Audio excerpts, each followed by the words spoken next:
Hi, hello, vanakkam, and welcome back to yet another episode on your favorite Little Sla YouTube channel. So today in this video, we are going to see about another interesting topic, which is the namespace, which I have selected here. So previously we saw about the pods. So what is a pod and what does it contain? So we saw everything. We saw everything about the pods, and in this video, we are going to see about, like when you select the pods, when I select the pods section on the top, can you see the namespace is default? So what if I choose the other way? Like for example, if I'm choosing the cube node lease, there is no pods. And what if I choose the other one, the cube public, there are no pods. And what if I select cube system? So I have few pods, right? So, what does this namespace is all about? How does this namespace work? Like, for example, if I choose default, I have few pods and I have few cron jobs. So, what exactly is this namespace all about? And we'll see how does it work and what is the use of namespace, because this will definitely help you in your interviews and also in your work once you are in your Kubernetes. So yeah, before we move on to this video, this is me, Asan Shanmugam. I welcome you all to our Little Slaw YouTube channel. Please don't forget to subscribe to our channel if you haven't subscribed yet, and don't forget to join my channel for more interesting and informative video like this. And if you like this video, give a thumbs up and share it with your friends and colleagues. And don't forget to give a thumbs up, a like button if you like this video. So yeah, firstly, let me tell you what is a namespace. So coming back to the namespaces, here you can see I have got four different namespaces. So in Kubernetes, a namespace is a logical partitioning. So it's a kind of a logical partition. So I'm going to partition, but how? I'm going to do it logically. So it's a mechanism where I'm going to partition it logically, which allows you to divide a single Kubernetes cluster into multiple virtual clusters. So here I have a cluster, which is a single Kubernetes cluster. I can divide it, or I can separate into divide into multiple uh, virtual cluster. So that's why I use this namespaces. So each namespace provide a scope for naming resources, which allows users to manage multiple environments or teams within the same physical cluster without interference. Say, for example, if you want to maintain multiple environments like dev is IT and UAT and production. So you can use this namespaces to divide them, right? To divide them into multiple virtual clusters, because this is again, it's a logical partitioning. It's not a physical partition. It's just a logical partitioning, right? So it all stays in the cluster, but they can be divided, but then they can be logically partitioned. So the first feature of the namespace is logical isolation, like I told you. So namespaces helps logically. So for example, when I'm selecting I'm going to the pods, and when I'm selecting a particular pod, the cube public or the cube system, so it shows me few pods, right? So this way, it helps logically isolate resources like pods.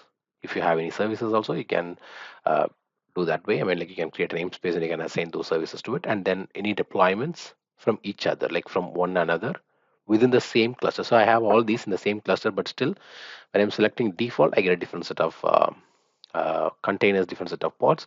And when I select the cube system, I'm getting a different set of containers and pods. So that's the reason. So you can logically isolate them from one another, from the other. So, and the next thing is like you can do a scoped resource names. For example, resources like pods, like you're seeing now, the pods or the services must have unique names within a namespace, but they can have the same name in different namespaces. For example, two pods can have the same name in different namespaces. For example, you can have this same one. Like for example, let me go to the default one, and here I have my multi-container pod. So I can have this in my SIT namespace, dev namespace. And then if I move to the other one, the other environment, like for example, other namespace, like if I have UAT, so I can have the same pod which I have in my other um, namespace. So the thing is, you can have two pods that can have the same name in different namespaces. So that's the basic thing. So you can do the scoped resource name. You don't need to worry about having the same having the resource with the same name, right? And the next one is resource quota and limit. So namespaces enable administrators to define quotas for how much CPU, memory, and other resources can be used by the resources within that namespace which helps to manage resource allocation across different teams or applications. So we'll see that how to do that in terms of defining the quotas for how much CPU and memory or other resources can be used, and then the access controls. Kubernetes uses namespaces to enforce RBAC. So what we normally call RBAC as role-based access control, which is you can define who has access to which resource with the particular namespace within a particular namespace. So that's the RBAC, the role-based access control is all about. And then you have the environment segregation, where the namespaces are often used to separate different environments. Example like different development, staging, production, which makes it easier to manage and deploy applications in different stages. So these are the 5 features which I wanted to tell you about namespaces. So the first part, just to let me do a quick recap. So the first thing is you can do logical isolation, like with the like you do here, the default one, and then the kube system, and then the scoped resource name. So you can have the same you can have a pod name with the same name in 2 different namespaces, and then the resource quota and limits. So you can define, or the administrators you can define how much CPU, memory, and other resources can be used by the resources within that namespace, which helps to manage resource allocation across different teams or applications. And then the RBAC control, yes, you can define who has access to which resource within a particular namespace, and that's what the role-based access control is all about, the role RBAC. And then finally, the environment segregation. So namespace are often used to separate different environments, which makes it easier to manage and deploy applications in different stages. So firstly, I will tell you a way, like where I'm going to create. First, I'm going to create a namespace, and then I'm going to deploy an Nginx pod in that namespace. Okay. So for that, let me go to my Visual Studio Code, and here let me create a new file,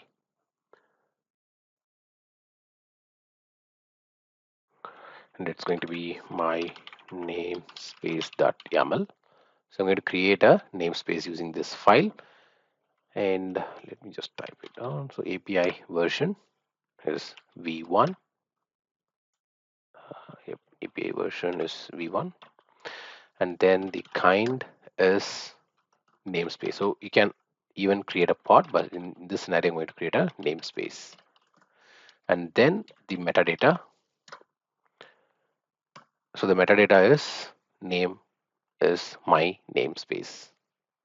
Let me just give a tab. So because I'm using YAML, and YAML is more into indentation. So if there are any errors in the indentation, so it will definitely not work. And yeah, so I'm ready now with the script. And then yeah, you all know how to do the apply. So it's kubectl apply and -f. You know why we are using -f, because I'm running it through the file. So that's the reason I'm using -f, and then namespace dot, sorry, my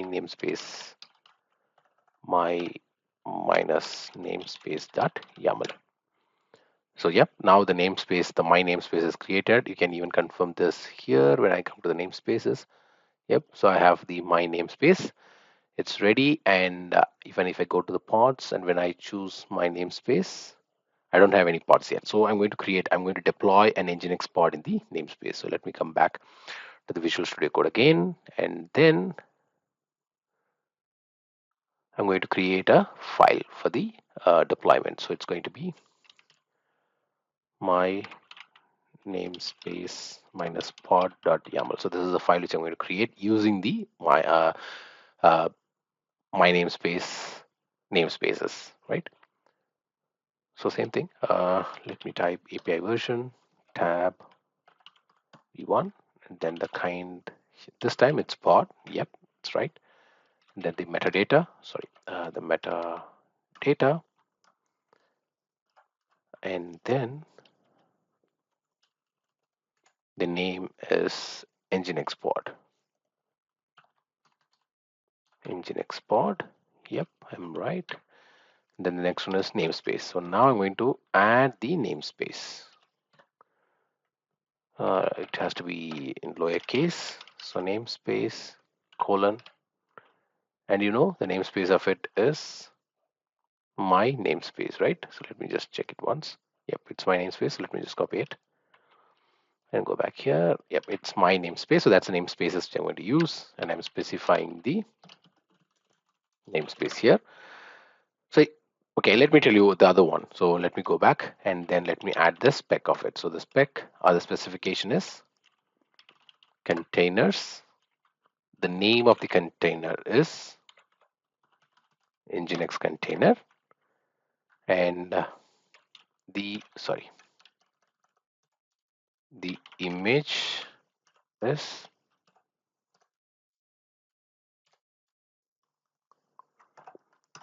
Nginx colon latest. So this will get the latest image for the Nginx container, and then the ports. So in the ports, it's all the container port 80. So now I'm creating a pod name which is Nginx pod. So here I have the Nginx pod here, and then the pod will run the Nginx latest image. The pod is created in the my namespaces, right?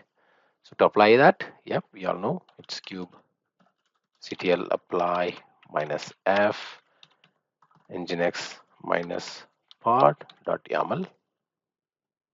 Let me just once confirm the name. Okay, it's going to be my namespace pod.yaml. So that's the file name. Yep, the pod is now created. So let's go to the namespaces in my lens. Yep, so here you can see I have got the Nginx pod. The namespace is my namespace. So if I choose default, here you can see default. So what happened is, if I'm not mentioning the namespace when I'm creating the pod or the container, what happens is it will automatically be assigned to the default.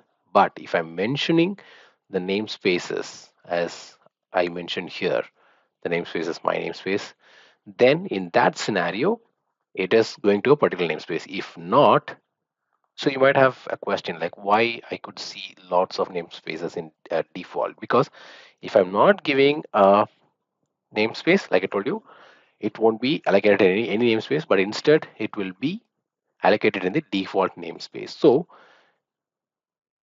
the first thing is like, okay, you can create a pod without a namespace, but it'll be assigned to a default. But then when you assign it to a default, there are lots of restrictions. So you cannot have a pod name with same name twice.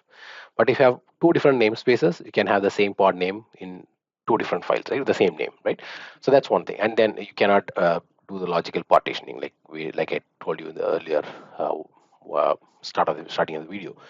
And you don't you I mean, like in case if you want to know the resource quota and limits, like you cannot define the quota for how much CPU or memory or other resources can be used by the resource within that namespace, right? Which helps you to manage the resources allocation across different teams and applications. So when you define the namespace, like if you have multiple namespaces, then it's very easy for you to even do the access control, like the role based access control, the RBAC bar, right? So just considering all these advantages, I would say you have to better use the namespaces because it has all these features, like in terms of security, in terms of logical separation, in terms of management. So considering all these, you must definitely use namespaces while you're creating the pods. If not, yes, the pod will get created, the container will be getting created, but they'll be created in the default namespace. So yep, whether I come to an end, and please don't forget to subscribe to our channel if you haven't subscribed it yet, and we'll meet in another interesting video. And until then, bye bye from us and your favorite Little Star YouTube channel. Take care and bye bye.